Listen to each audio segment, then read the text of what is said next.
Hello, everyone. Welcome to Just Among Friends. I'm Lori Hines, and I'm one of your co-hosts with this episode, along with other co-hosts Mike Isley with Texans for Israel and Ann Stacy with Texans for a Safe Israel. Welcome. We're excited to have you again today. We have a very special guest speaker that is very near and dear to my heart personally, as he has been my pastor for the last 10 to 12 years, and he's the one who really has mentored me to get to this point to where I'm at now. But before we get to the speaker, I want to do a screen share and do a quick couple of announcements and give a shout out to our host and upcoming speakers. So let me see. Again, our co-hosts are Ann Stacy with, whoops, let me see if I can stop moving that around. Texans for a Safe Israel.org, Mike Isley, texansforisrael.com, and myself with A Taste of Israel. Whenever Israel opens its borders back up to all tourists, we're going to go on a wonderful food and wine tour to Israel. I also want to just give you guys a heads up of our upcoming speakers. Pastor Mark Biltz is our speaker today and next Sunday, but then on May 2nd, we're going to have Mr. Arnold Roth with the Malki Foundation. Please tune into that. You will be shocked at what you're going to hear from Mr. Roth. Then we're going to have Gidon Ariel from Root Source, who many of us know and love, on May 9th. It's going to be, both of these men are going to be joining us live from Israel. I think Gidon and we're going to do a Q&A session. He's just going to open up the mic and let anybody ask any questions. And then we're going to have Donna Jolet on May 16th and the 23rd. She has Jerusalem Tours, and she's a high-tech entrepreneur and Christian Zionist. So without further ado, let's welcome Pastor Mark Biltz from Shaddai Ministries. He's an author, international speaker, and pastor. Yes, everybody give a round of applause. Mark Biltz. Hello, Pastor. Good to have you. Great to be with you. Wonderful. Well, thank you for joining us. Like I was saying in my opening remarks, you have been very impactful in my walk as a person of faith in the God of Abraham, Isaac, and Jacob, but also in relationship with our Jewish brothers and sisters. I'll never forget, on the very first trip to Israel, I went with you, and one of the places you took us was to Efrat, and we went in and listened to a Bible study from an Orthodox Jew who was currently a student at ORU getting his master's in Christianity. Okay, mind-blowing, one of many mind-blowing experiences.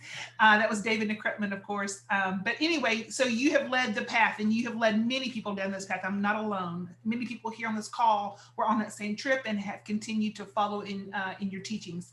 So I thought it'd be great for you to be a speaker, because our mission here at Just Among Friends is to really help Christians understand our Jewish brethren with no hidden agenda from the Christian family, because we're all on Team God, and I think that's so important. So I just wanted to bring you on so that you could I could ask you some questions, so our people who may not be familiar with you can get to know you and all that I've come to learn.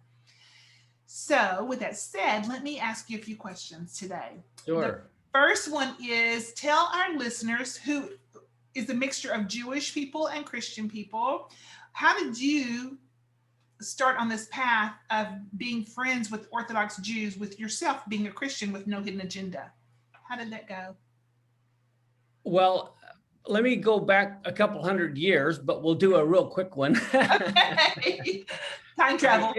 I am Jewish on my father's side, not my mother's side. If you go to Yad Vashem in Israel, you'll see Biltz's listed there, who are my relatives that died in the Holocaust fighting Nazi Germany.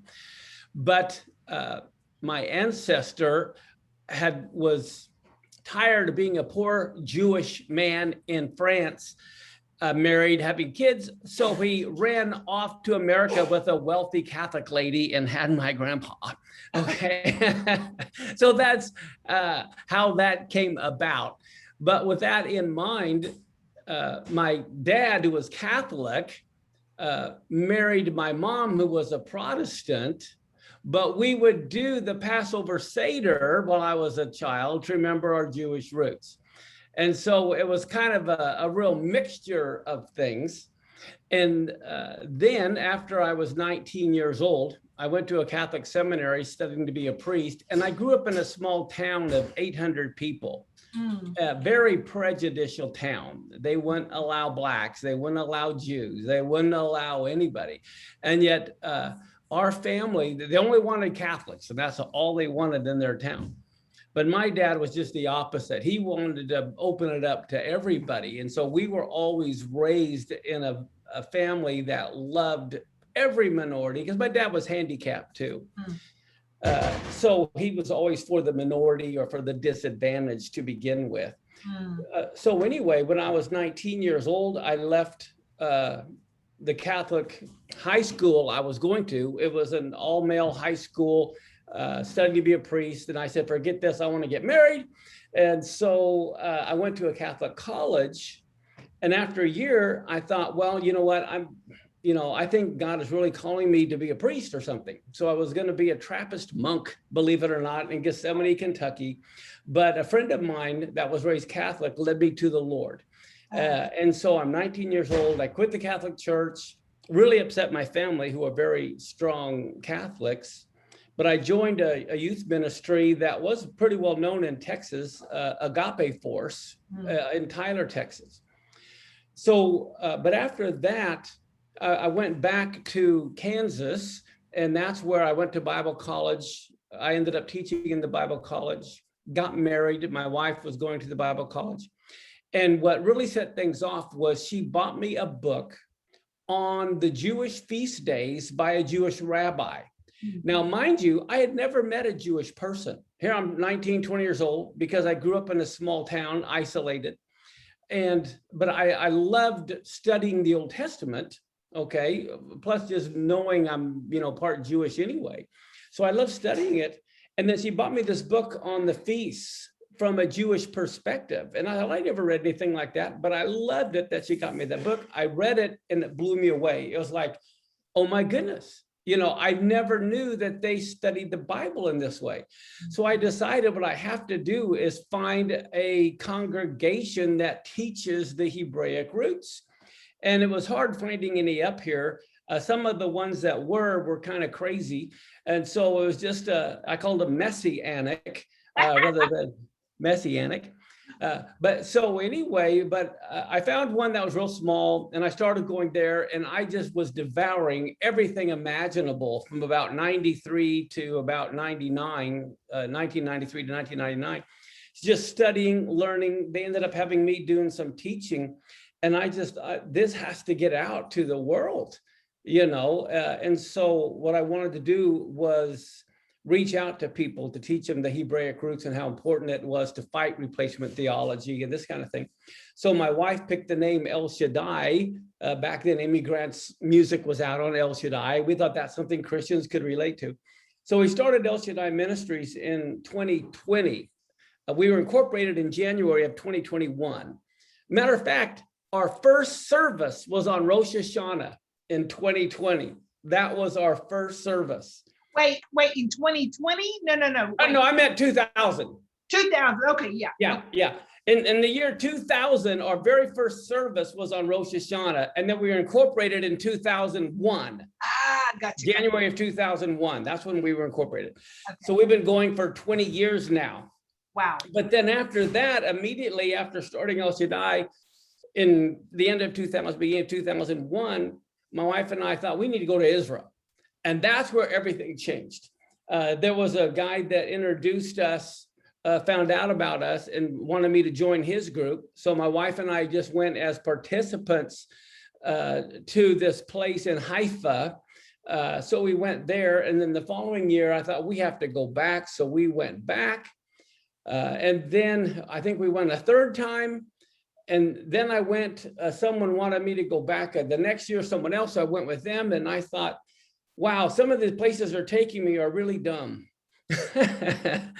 Yeah, and it's like this, the first place was a school, and we stayed mostly in the classroom. We didn't even get a chance to really tour anywhere, and then when I did go to this tour group, they were visiting all the Catholic sites, or different things. And it's like, this is absolutely crazy.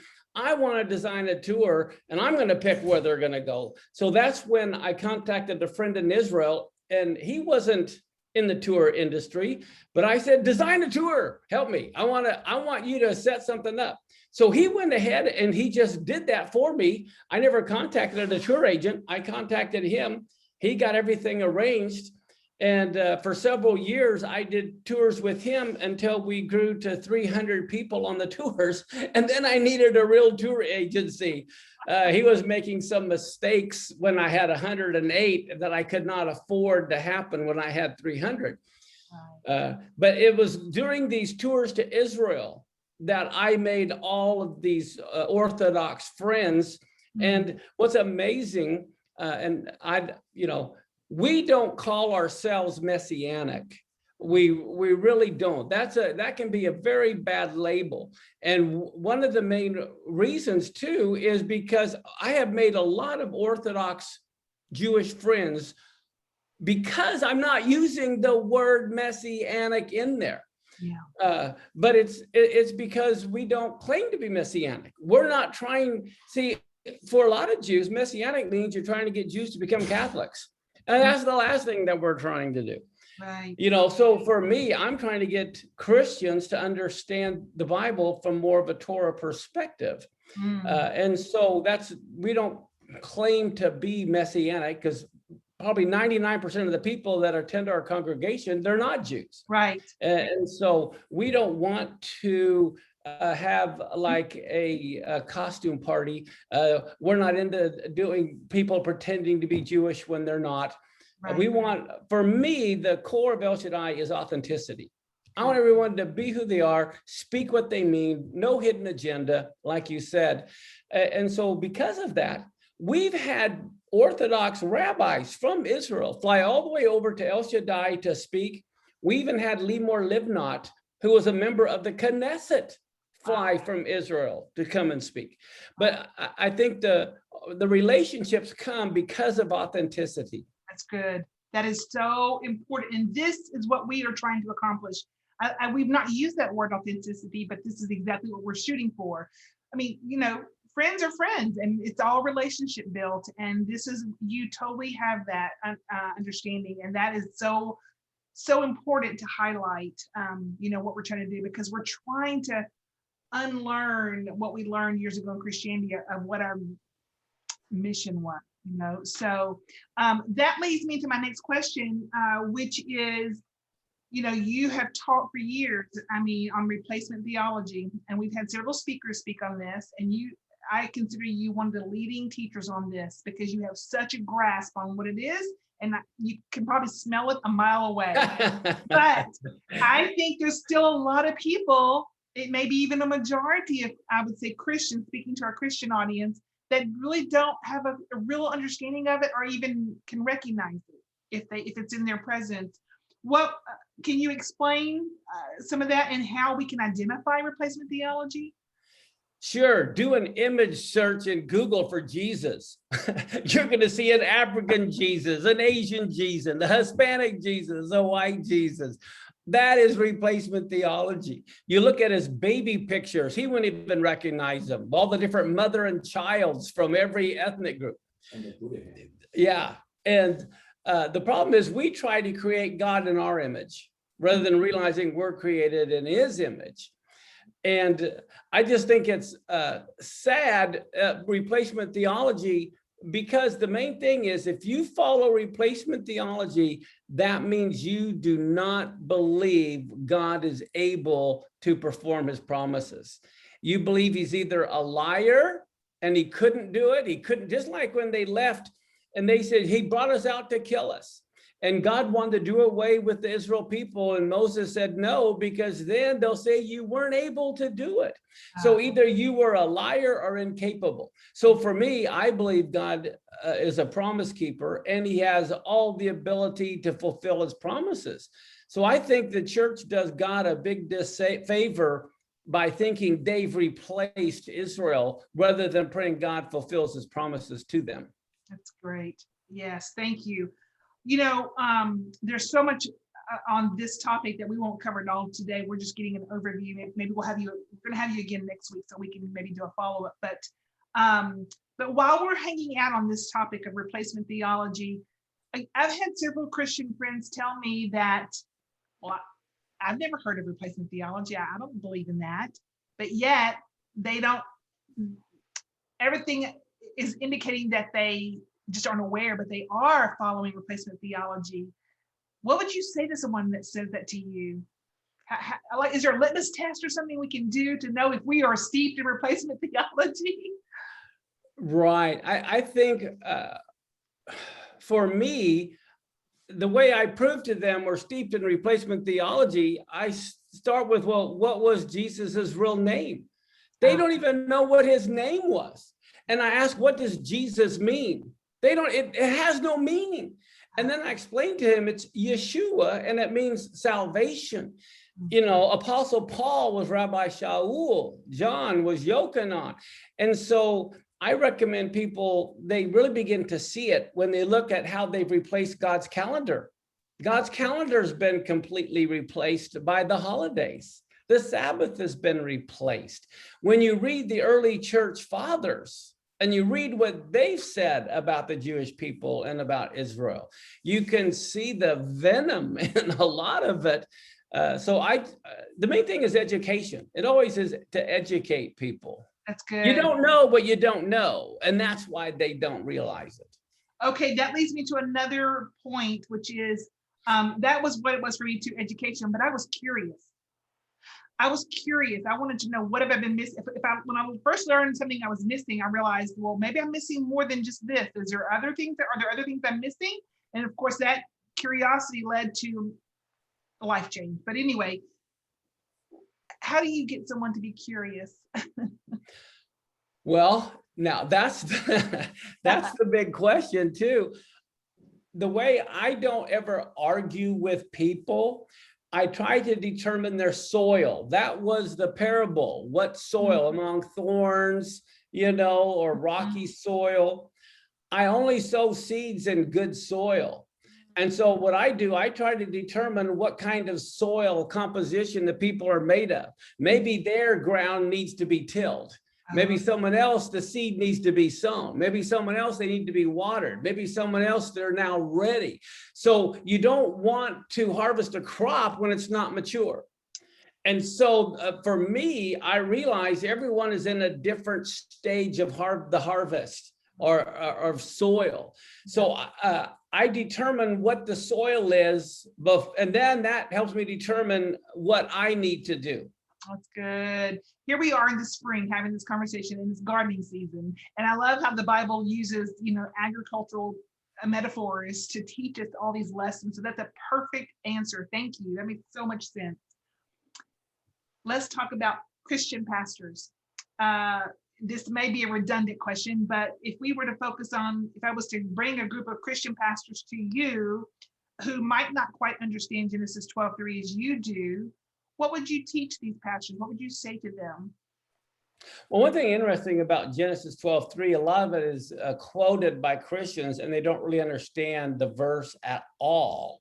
Mm-hmm. In Hebrew, it says it differently than in English, where God says, I will curse those who curse you. There's two different Hebrew words for curse. It's only one in English. We think he's saying the same thing. No, he's saying something different. When he says he will curse those who curse you, it means he will curse those who speak lightly of Israel or who tend to give Israel no significance. So it's not just those who curse Israel, but it is all, and the way we would think curse Israel, but it is also refers to those who theologically put Israel down and speak of them as being replaced almost. Or even possibly ignored, like when people, exactly, that they have no significance. They're done in God's plan. It's now all about the church. That is what that's referring to. That's powerful. Someone asked me recently, well, they want to get back in church. And I said, well, maybe not. Don't go to church. Let me if you're going to go to church, if you're going to get back in church, make sure they're talking about Israel and the feast of the Lord. And that's kind of, for me, a litmus test, if you will. if you're going to be in a biblically aligned church with what you teach, that kind of stuff. Let me jump in here on that for real quick. Yeah. Another big way to prove replacement theology. Let me ask you, do you believe the media is biased? Oh, yes. So were the English translators. Oh. The word church, what's the Greek word that they used for church? Ecclesiastes or ecclesia. Ecclesia, right. But it never meant church. The Septuagint, which was written a couple hundred years before Christ was even born, used the word ecclesia all the time.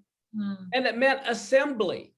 Okay. And so rather than translating it as assembly, the church fathers wanted to create something different from the synagogue. So they translated ecclesia as church. They left synagoge as synagogue. Okay. But here's the problem. Do you remember in Acts, I believe chapter 19, when everyone is worshiping the great goddess Diana for 3 hours? At the very end of that chapter, it says, and then they dismissed the assembly. Well, guess what? The Greek word is ecclesia. Oops, we don't want to put they dismissed the church. So now we're going to translate it correctly as assembly. Wow. And so they were biased in their translation. You go to the book of James, you might be familiar with the verse where it says, if one comes into your assembly with a gold ring, rich apparel, guess what? The word is synagogue. They didn't want to put synagogue, having people think they were in the meeting in a synagogue. So they took synagogue and translated it as assembly. And then in Revelation, where they talk about the synagogue of Satan, well, wait a minute. The word is synagogue. How come you don't put assembly of Satan there? Why do you pick and choose when you use synagogue and when you use assembly? Same thing. Why do you pick and choose assembly and church? The translators were totally biased. And that is a big proof of intentional mistranslations and replacement theology. They're replacing the meaning of the words. That's what people do today. The word illegal doesn't mean illegal anymore. Everything is, the names are changing. The meanings are changing. Right. So it's like an old strategy being repurposed in modern day times with the fake media, the biased media. It was the same thing back then. Well, that's interesting that you asked me about that or bring up translations, because that's another question I get often from Christians, like, well, with so many translations of Bibles, which one am I supposed to believe or read or study? What would you say to that question?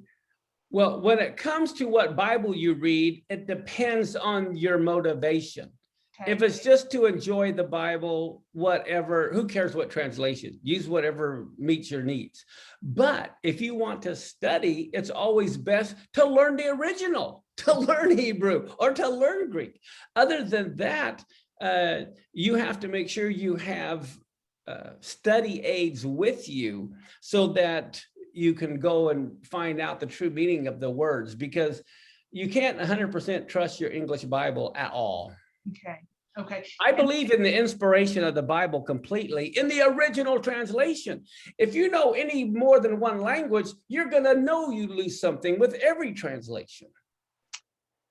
That is it. Lost in translation. There's a study, there's a teaching out there I did one time about that whole concept of when you go into different languages away from the original, whatever you're talking about, we're talking about the Bible, things get lost in translation, meanings and context. Well, for one big example is when the rooster crowed when Peter supposedly denied Christ. It never happened. They never had chickens and roosters in Jerusalem. Who wants to smell a stinking chicken coop when you're worshiping in the temple? It was a title for a priest, just like the manager. The rooster was a priest who it was his job at sunrise to tell everyone to begin the morning service. He was known as the giver, which is translated as rooster. So yes, it happened. But if you don't know the culture, you're thinking a rooster was crowing rather than a priest whose title was the rooster. That right there is a game changer. That's a great illustration of what you're talking about. It reminds me of another, this one's kind of a hot topic, I guess, if you would, but the whole vision of Peter he had in Joppa with the sheep. Oh my goodness. I try not to, unless someone asks me about it, that's when I talk about that, but it's the same thing. People mistake that for God saying it's okay to eat pork and all of that stuff. But anyway, translations are a big deal. So thank you for taking time to explain more on that. Going back to the types of soil on people, when you're talking about replacement theology and whether you're going to be planting a seed, watering or tilling the ground or whatever, if there is a Christian listening to this or hears this down the road at the recording, and they are curious and they want to know more, where would you point them? Where's a starting place for someone who may be just becoming awake to this replacement theology? Our website. Yes. We have like 10 years of teaching where I go through all of this, and I tried to make it very basic, and it's easy for them to navigate through it. Yeah. And the website is esm.us, as Shaddai Ministries.us. Yes. And there's a whole resource page on there. So that's fantastic. So let's the conversation turn to you personally. Now that you've done this journey for 20 plus years and you're an international speaker, you've flown all over the world teaching on this, lots in the Asian countries, in Africa, just all over the world. How has this affected your own personal study of the Torah, or what you call the original blueprint? Yes, I've been practically on every continent, and I was in like 13 countries in 2 years. Wow. And it's amazing to me to see the hearts of the different continents, and where everyone is at. You can almost have a spiritual thermometer there, take the temperature, the spiritual temperature. But it's affected, this journey has affected me personally, because with anything, it's always about relationship. Yeah. And you want to go in depth. And the more in depth you go, the more personal it becomes. And having gone to Israel almost every year or twice a year over the last 20 years, that's not a lot compared to many people. But for me, that is what has made all the difference, both personally and professionally, plus getting to know the David Nakrupmans, the Jeremy Gimpels, the Ari Abramowitz, the Thule Wise, to get to know all of the, I know so many Orthodox Jews, both politicians there, as well as rabbis, as well as just the common folk. And it's always about relationships. And I think the big problem is we live in our own bubble, and then we don't want it to change. I like to burst the bubble. I like to go out of the box. I'm an out of the box kind of guy. And I want to meet the people, get to know them. And when you read their literature, and when you go to their websites, when you listen to their teachings, it's like, oh my goodness. The Bible specifically says in the New Testament, or Brit Hadashah, we see through a glass darkly, we only know in part. Well, guess what? The Bible says the Jews were only blinded in part as well. So both groups see through a glass darkly. And the first group, who humbles themselves and will look out the other lens, gets to see the whole picture. I don't think anyone has the whole picture. But when you look at the Bible through this lens, it becomes three-dimensional, multicolor. Everything drops off when you can combine the two concepts together. It's amazing. Amazing. It is. Well, you are describing how my life has changed.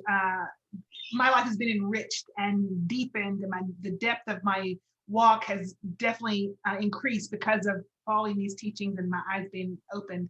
And I have this famous saying, I'm not sure if I heard you say it, but anyways, the more I learn, the more I realize I don't know. Yeah. So I've got many miles to go, but it's just an incredible journey. Okay, I want to ask you just a couple more questions, and if you don't mind, can we open up for just a few minutes of Q&A at the end? Sure. Okay, great. So, so now that you have your own personal study of the Bible has been widened and deepened and enriched, how do you see the Tanakh differently, and has this changed? How has this impacted your own relationship with your siblings? Well, I like the fact that you use the word Tanakh. That's much better than Old Testament, which is what most Christians are familiar with. But I found a even better word for Christians to use. Okay. Rather than Old Testament, original testament. Aha! Original. Wow, you don't want to get rid of an original. That's right. And so I like using that term, the original testament, because all of a sudden that gives it more value. Fantastic. I agree. I love that. But my siblings, I have 5 older sisters. Wow. I've got 2 older brothers and a younger brother. And my family were very strict Catholics.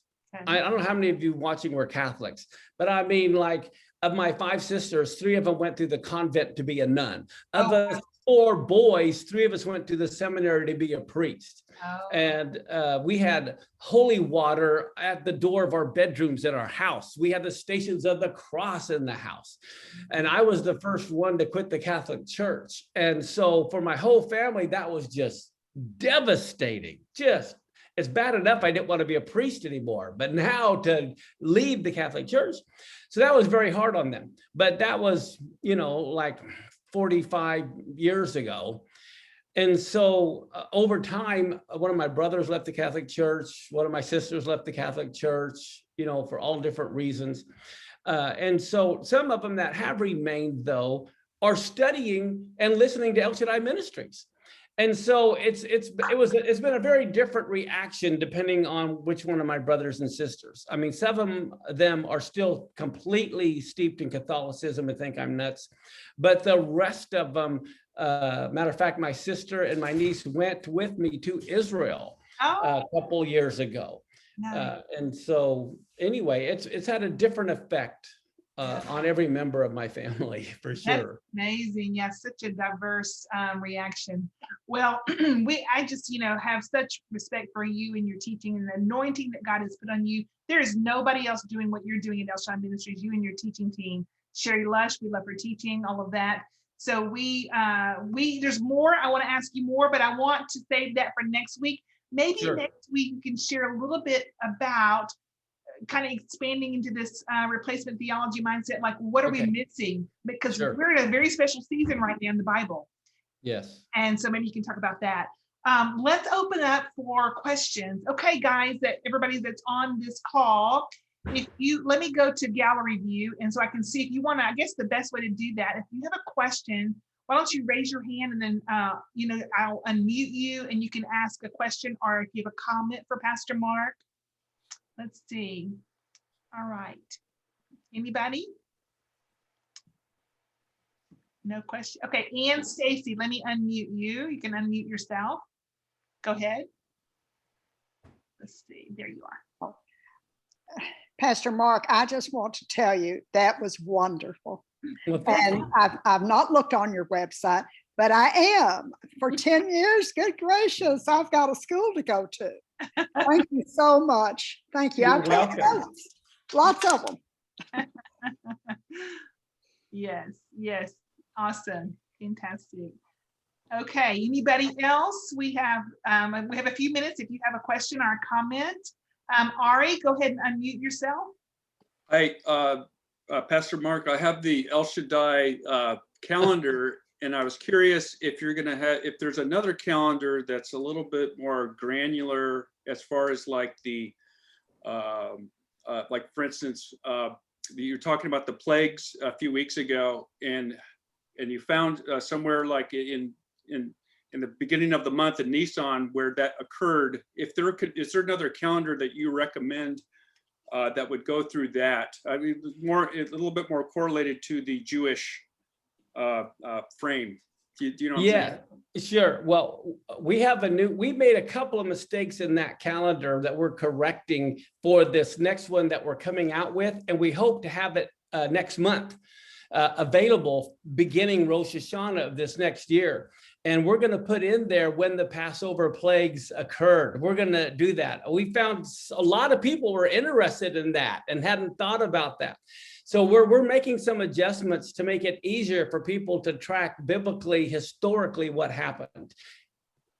Yeah, that'd be very great. Yeah, and Moshe's death and all these other things that happened. It's just like, it never occurred to me, and I think it'd be really great. All right, well, sure, I sure will, Ari, thanks. Fantastic. So we have a couple of questions in the chat box. One is about keeping kosher. Do we keep kosher? That's such a huge question. You want to try to tackle that a little bit? Sure. There's a big difference between keeping kosher and keeping clean. It's very hard to keep kosher. Chicken is clean, but there's not a lot of places where it might have a kosher label. And so where I live in Tacoma, there's like no kosher grocery stores anywhere. You got to go to Seattle, like an hour's drive away, to buy kosher food. Now, I've eaten only clean food. I haven't eaten unclean food in, 30 years. I only eat clean food, but I can't honestly say it's kosher, but it is clean. And so that's as close as that I can get. I just want to be honest with everybody. I only eat clean food, but when you call it kosher, that's saying something that a lot of people don't understand. Or can't get access to, like you or just can't get access to. Yes. Yeah. That's a great highlight, a clarification. Okay, let's see. Someone asked about your upcoming trip to Israel, your next trip. Can you tell us a little bit about that, when that's going to happen? Well, it's going to be the whole time of Hanukkah, the first week of December. That's when we want to go. The only thing that's a question is whether they're going to require vaccinated people to go. We have over 100 people signed up right now to come. They all want to come, but how many of them will come if they have to get vaccinated? I don't know. So right now, tentatively, that is the plan, but we're waiting to see as Israel opens up exactly where they're going to be, which is going to affect how everything unfolds. So I hope to make a decision one way or another come June, but I'm hoping that everything opens up and everyone can come, because our trips are different from so many other trips. You'll really love it. Well, that's what I want to ask you next about that trip. Okay, you're right. And that's the game changer, is the itinerary. So when I went with you, you certainly took us to Judea and Samaria, but do you still go to Judea and Samaria? Of course. We're even going to be going to Joshua's altar this time. Fantastic. If someone wants to sign up for this trip, how do they do that? Well, I believe you can go to our website and sign up there. We have a slider or something that talks about, or you can call our office and sign up. But we'd love to have everybody come if we end up going, because our trips are phenomenal. They are phenomenal. I can't, like I said, that was my first trip to Israel, changed my life. Many people on this call, same. So definitely do that. All right, Mike Isley has a question. All right, Mike, what's your question? First of all, I want to invite Mark to come to Austin, Dallas, and Amarillo. We need him all over Texas. But sure. Hey, Mark, like the other day on Fox, they were saying that we've seen UFOs, and so they're saying we don't know what they are. And then and I don't want to get too political, but it just seems like all of a sudden we're going very against Israel. How do we pray for our country, and what's your thoughts on where we are right now in the world? Well, we need to pray for Israel. And the way I like to pray is I want to pray for their political leaders, their military leaders, their religious leaders. But we also need to pray for everyone, their own country's leaders. Because the main reason why is a country's judged on a leader's decision. I mean, look what happens in Israel. The whole nation can be judged based on who their leader is. So in one sense, we're also praying for ourselves. For me, it's a matter of praying for their protection, but also praying that everyone returns back to the Torah. That's my prayer. because the blessings only come when that happens. Amen. That's good. Your book, you wrote a book called on Jeremiah. Yes. Decoding the book of Jeremiah. And when I read that book, that was my first glance at the kings of Israel and how each one impacted the state of it. I mean, the people of Israel, and how what you just said, their leaders' decisions make all the difference. And I was shocked at learning about the kings of Israel, and which ones were good and which ones were bad, and how that all played out. So if we think we have a bad king in our country, then we need to align our prayers with what you just said. Exactly. I think so too. I remember when our election came down, we saw what was being decided in DC here in our country. I was emailing you, what do we do? Help, what do we do? So anyway, thank you for that. Good question, Mike. Excellent question. Anybody else have a question or a comment? It's great seeing Judy and Thomas. Yeah. It sure is. So good. God has been good to Thomas, yes, and Judy, hearing all of our prayers. So that's good. Okay, anybody else? I think we're done. We're at a good stopping point. Tune in next week. Pastor Mark, you'll return, right? Again next week? I'll be there. Same time, and we'll have more questions about the times that we're in according to God's calendar. Thank you all for joining us. We appreciate you joining us here on Just Among Friends, and we will see y'all next Sunday, same Zoom link. Thanks, Pastor Mark. Bye, You guys. bet. Bye-bye. Bye, everybody.